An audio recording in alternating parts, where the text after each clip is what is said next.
Buat kalian yang belum subscribe channel Mari Belajar Bersama, silakan klik subscribe dan aktifkan loncengnya untuk mendapat pemberitahuan terbaru dari channel ini.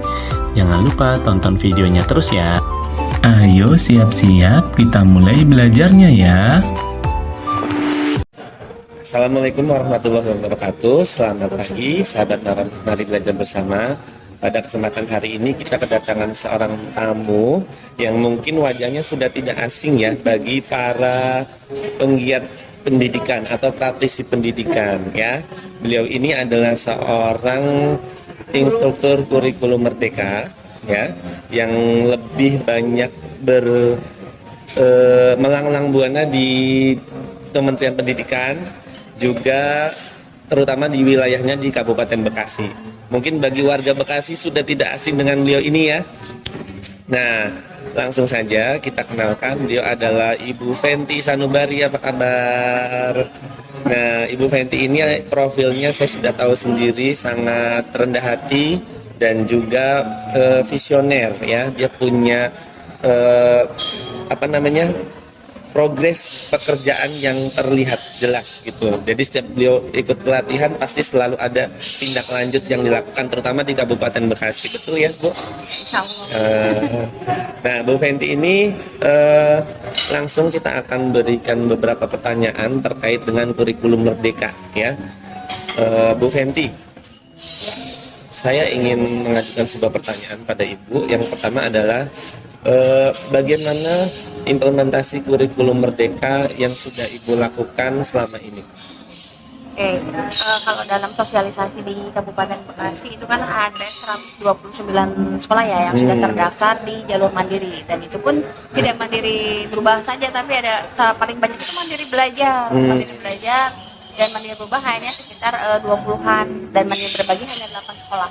Nah, itu tandanya dari 129 sejumlah sekolah dari Kabupaten Bekasi ada 1036, kira-kira hanya 10% ya, Pak Zul. Berarti kira-kira low interest-nya gitu ya, minatnya memang masih rendah. Kenapa? Karena banyak faktor. Kalau di Kabupaten Bekasi itu saat ada sosialisasi kurikulum merdeka memang tidak langsung semua ingin dan tertarik untuk mendaftar saat itu, tapi sering berjalan waktu di beberapa kecamatan, ada 23 kecamatan yang ada di Kabupaten Bekasi, semua sudah tidak sabar untuk ikut terdaftar, karena yang ada di pikiran beberapa sekolah itu tidak harus lewat jalur pendaftaran, jadi harus langsung aja implementasi. Padahal sebenarnya kita alurnya harus daftar dulu, baru kita terapkan, baru dipetakan mana sekolah yang sudah mandiri, belajar berubah dan berbagi gitu.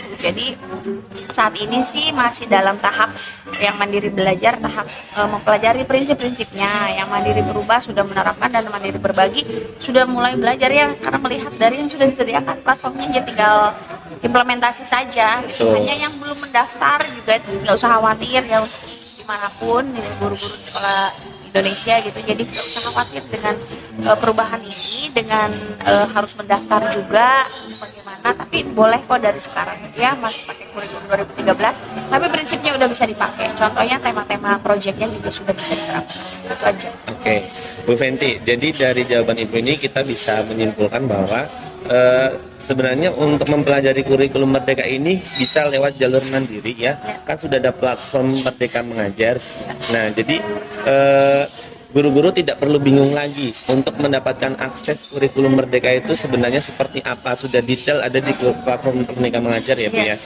Nah, Bu Fenty kan sudah banyak nih melakukan kegiatan IKM nih, terutama di Kabupaten Bekasi dan mungkin beberapa kabupaten. Saya juga pernah lihat Bu Fenty di Jakarta ya.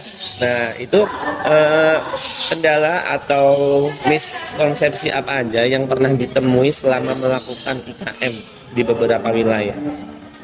Ini nih Pak Zul, banyak yang salah konsep atau miskonsepsi itu kalau tentang kurikulum merdeka itu mungkin dari beberapa istilah yang berganti, ya kan? Ganti istilah lah, seperti ATP mengganti silabus, KKM diganti KKM, itu sebenarnya salah gitu ya, karena beda dua hal. Cuma mungkin ada istilah yang baru gitu ya, dan ada istilah yang sudah hilang.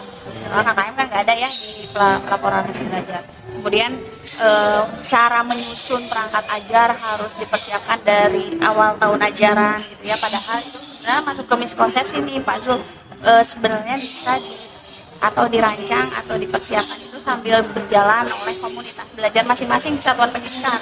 Jadi harus komunitas belajarnya juga harus jalan di samping 6 lingkungan atau 6 faktor yang akan menggerakkan terus pengimplementasian ini, pemanfaatan platform Merdeka Mengajar juga mereka para guru ya, kita sebagai pendidik juga sudah disiapkan semua, sudah lengkap sekali di platform tersebut. Kemudian pengembangan dirinya juga gitu ya, kalau yang masih galau untuk ikut-ikut pelatihan masih bisa melalui secara mandiri gitu ya, dan bersertifikat, dan sertifikat itu sudah bisa diakui untuk angka kredit. Biasanya kan guru mengarahnya ke situ. Betul. Jadi selain kita menambah wawasan, di situ juga nanti ada impact sertifikat untuk pengembangan diri guru ya. Nah, oke, Bu Fenty, pertanyaan yang ketiga, Bu Fenty selama melaksanakan IKM ini kan juga ada kegiatan tugas pokok utama Bu Fenty juga di sekolah ya. Bagaimana cara Bu Fenty untuk memanage waktu, kapan saya harus melakukan IKM, kapan saya harus melaksanakan tugas saya sebagai seorang guru, itu mungkin bisa diceritakan untuk sharing teman-teman saja. Oh ya, saya kan mungkin dapat rezeki gitu ya, amanah sebagai fasilitator nasional dengan teman-teman yang lain, itu juga tidak mudah ya, karena memang sebagai fasilitator kita kan fungsinya untuk memfasilitasi ya, siapapun yang bertanya tentang kurikulum merdeka, tapi bukan berarti kita harus memberikan motivasi kepada mereka aja yang tidak tahu. Terus bagaimana cara memanage waktu? Saya juga kan guru penggerak angkatan 5. Bagaimana kita melaksanakan tugasnya sesuai dengan jadwal. Dan juga guru pamong PPG Universitas Negeri Jakarta 2022 ini. Cara mengatur waktunya seperti apa? Saya utamakan juga dulu tugas kewajiban saya sebagai guru mengajar di jam siang, Pak Zul, tiap jam 1 siang sampai jam 5 sore setiap hari.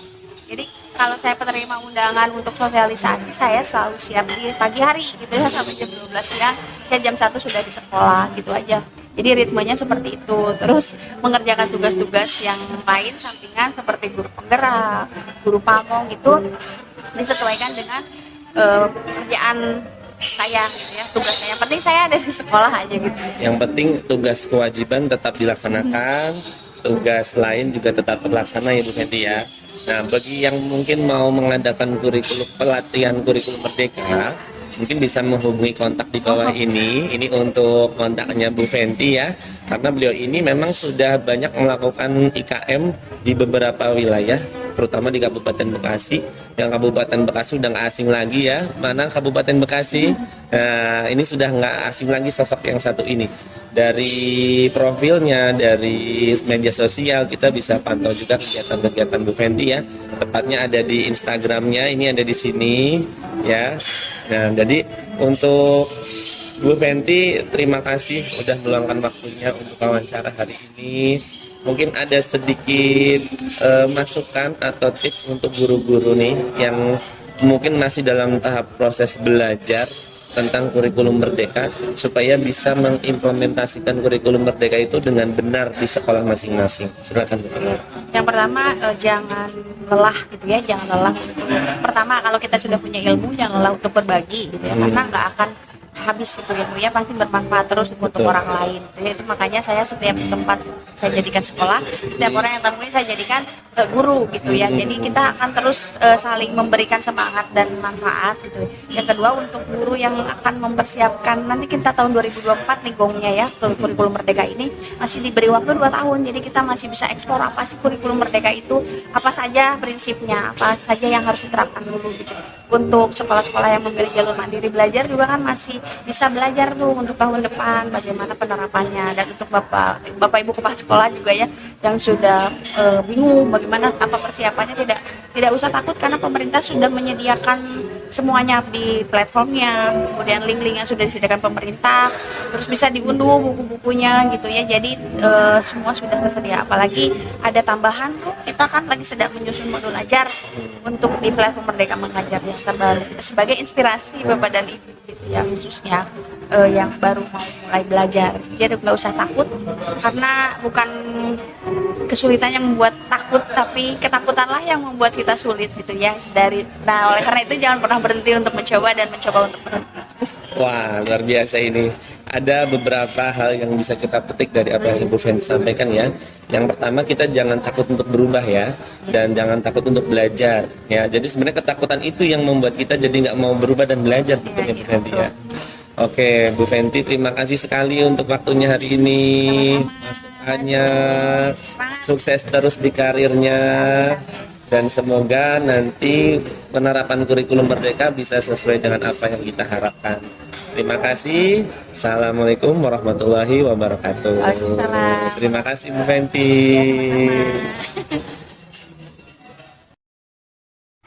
Buat kalian yang belum subscribe channel Mari Belajar Bersama, silakan klik subscribe dan aktifkan loncengnya untuk mendapat pemberitahuan terbaru dari channel ini. Jangan lupa tonton videonya terus ya. Ayo siap-siap, kita mulai belajarnya ya.